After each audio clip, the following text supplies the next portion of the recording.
All right, welcome everybody. Whiteboard Wednesdays. Geoff Thomas here representing INVST. And one of the things that I often say is, Geoff, how should my accounts be positioned? Well, my immediate response to that is you should have rules for your money. And there's a couple things that make that up, which is, what is your DNA when it comes to how you evaluate risk, right? This could be how we saw our parents interact around money.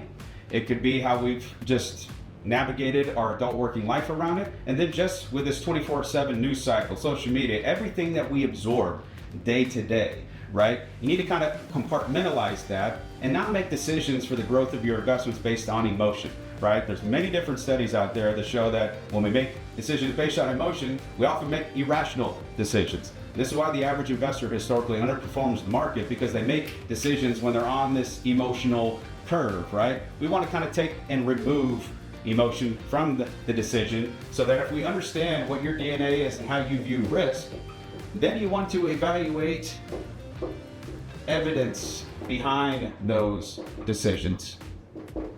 Rules are made up of how I view the world through my lens, and can I pair that with evidence that's going to allow me to make strategic, mindful, and intentional decisions when it comes to how much I save, how much I invest, how much risk do I want in the marketplace that's going to drive my future goals, needs, and wants for the benefit of my family. So when we think about establishing rules for your money, once you know what both of these are, you should have a directive.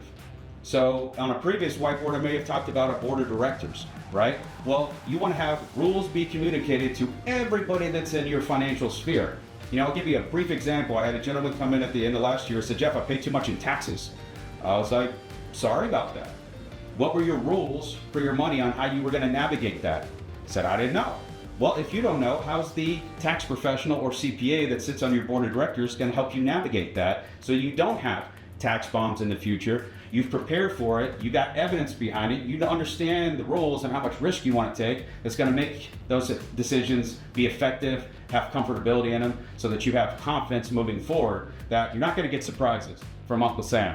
Look, he's our lifetime business partner. Let's only pay him what he needs, not what he wants. See you on the next one.